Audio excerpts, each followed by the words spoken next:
The blue line is a term that refers to the perceived loyalty and solidarity among police officers, especially when it comes to incidents of misconduct or questionable behavior within their ranks. It suggests that officers are willing to protect and defend their fellow officers, even when they have engaged in misconduct or criminal behavior. The term thin blue line is often used in association with the blue line, and refers to the idea that police officers are the only thing standing between law and order and chaos in society. It is a symbolic representation of the police as the defenders of society and can be seen on police flags and other memorabilia. While some officers and police departments view the blue line as an important part of their culture and identity, others argue that it can create a culture of secrecy and lack of accountability within law enforcement.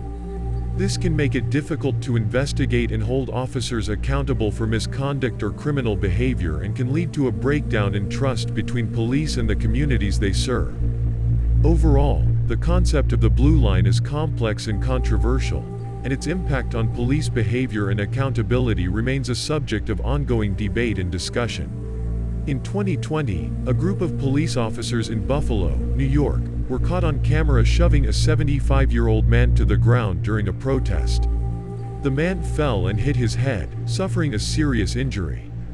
Despite the fact that the incident was caught on video and clearly showed the officer's actions, several police officers defended their colleagues and initially denied any wrongdoing. In the aftermath of the incident, all 57 members of the Buffalo Police Department's emergency response team resigned from their positions on the team in protest of the suspensions handed down to the two officers involved in the incident.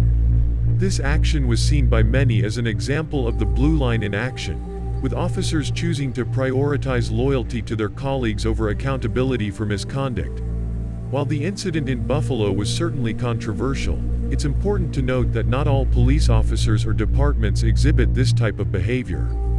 However, cases like this can highlight the challenges of fostering transparency and accountability within law enforcement, and the potential for the blue line to create a culture of silence and lack of accountability.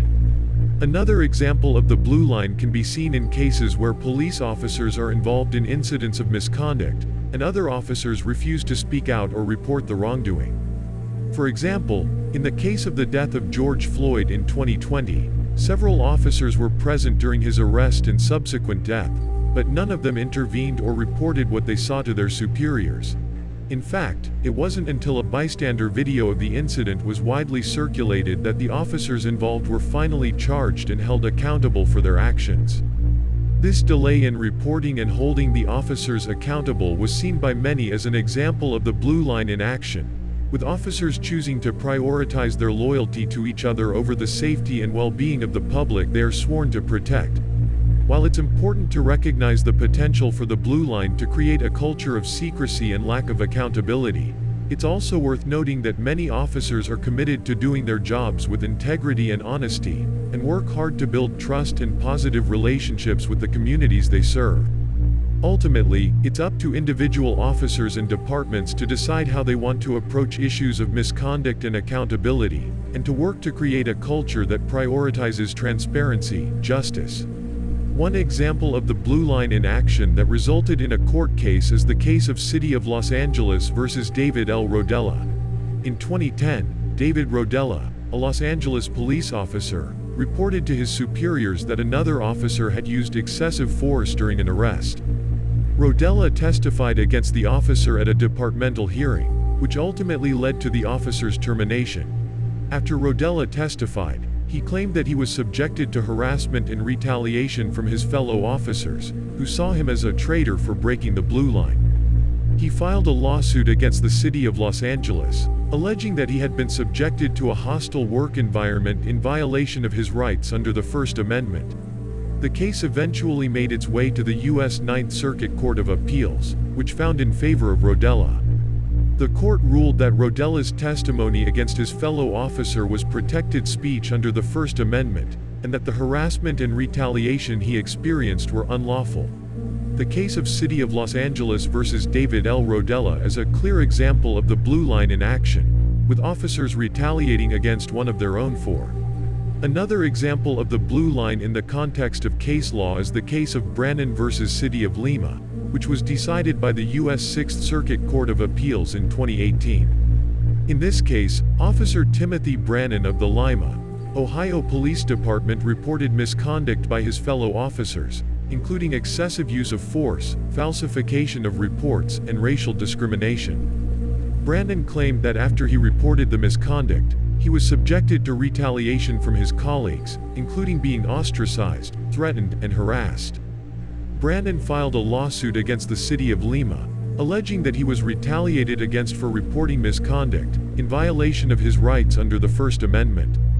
The case ultimately made its way to the Sixth Circuit Court of Appeals, which ruled in Brannon's favor. In its ruling, the court found that Brannon's speech was protected under the First Amendment, and that the city of Lima had violated his rights by subjecting him to retaliation for speaking out against misconduct. The court noted that the blue line can create a culture of silence and fear within police departments, and that it is important to protect officers who speak out against misconduct in order to ensure accountability and transparency within law enforcement. The case of Brannon versus City of Lima highlights the potential consequences for departments and individual officers who engage in retaliation against those who break ranks and speak out against misconduct. It also underscores the importance of creating a culture of accountability and transparency within law enforcement, and the role that the courts can play in protecting the rights of officers who speak out against misconduct. In closing, the blue line, while originally meant to promote loyalty and camaraderie among law enforcement officers, has become a symbol of secrecy, UN accountability, and protectionism. It has allowed misconduct to go unchecked, and has resulted in a culture of fear and silence within law enforcement agencies. It's time for us to recognize that the blue line has outlived its usefulness, and that we need to replace it with a new ethos that prioritizes transparency, accountability, and community policing. We need to create a culture where officers are encouraged and empowered to speak out against misconduct, and where departments are held accountable for the actions of their officers. We need to ensure that officers who uphold the highest standards of professionalism and integrity are recognized and rewarded, and that those who engage in misconduct are held accountable for their actions. Only by dismantling the blue line and replacing it with a new standard of excellence and accountability can we restore trust and confidence in our law enforcement agencies, and build a more just and equitable society for all. Thank you for watching this video on the blue line and its impact on law enforcement accountability. If you found this video informative and thought-provoking, please give it a thumbs up and consider subscribing to our channel for more content on social justice issues. By supporting content like this, you're helping to raise awareness about the need for transparency and accountability in law enforcement, and advocating for a more just and equitable society. So thank you again for watching, and we look forward to seeing you in the next video.